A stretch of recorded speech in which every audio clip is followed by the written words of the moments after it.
For this beginner Cuphead trick, you need a Cuphead and 2 juggling balls, and the pattern looks like this.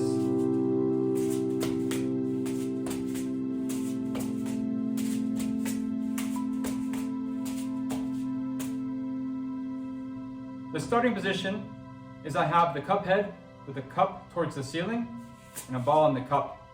What I like to do is I like to hold my hand up above the middle point of where the handle meets the body of the club.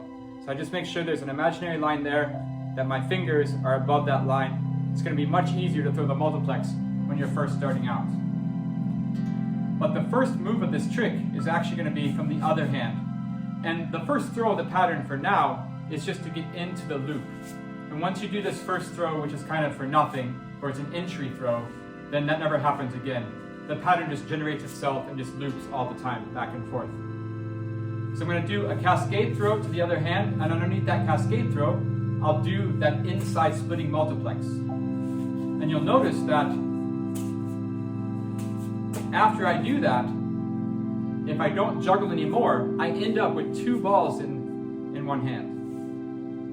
And this is a really great way to first learn this pattern. So we're going to start with this exercise now, and then come back into how we do the trick from that first starting throw and how it loops. What you want to try to do is throw a cascade throw to the other hand. So you can imagine there's a ball in the air, and underneath that ball, of course you have another ball in your hand. You're going to put the ball in the cup of the Cuphead, and before that ball comes down, you're going to do the inside multiplex again. And it's going to give you the same result as this, but on the other side. So I'm going to do a cascade, a put, a multiplex, stop. And that's the little drill to practice to learn to loop this trick. So cascade, put, multiplex, stop. Cascade, put, multiplex, stop.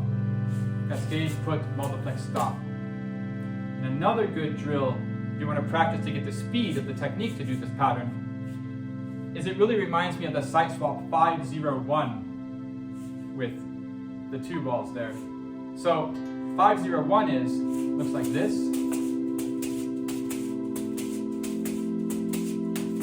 So I'm throwing a ball to the other side, and underneath that ball, I give the ball underneath to the other hand fast enough so that it can be thrown as a cascade to the other side so that I can do the whole thing again. I give across fast enough so that the throws are generating each other. It's like when you're doing 2 balls in one hand, each throw pushes out the next throw in rhythm. It has the same sort of feeling now with this drill here. So I'm going to do cascade, put, multiplex, stop.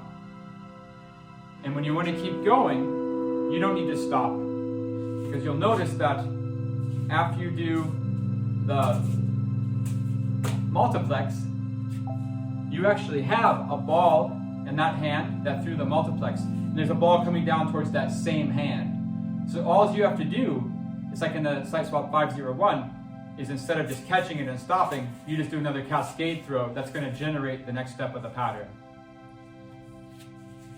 And an easy way to start with that then is if you have this position here, you can do that first cascade throw for nothing, just to get into the loop.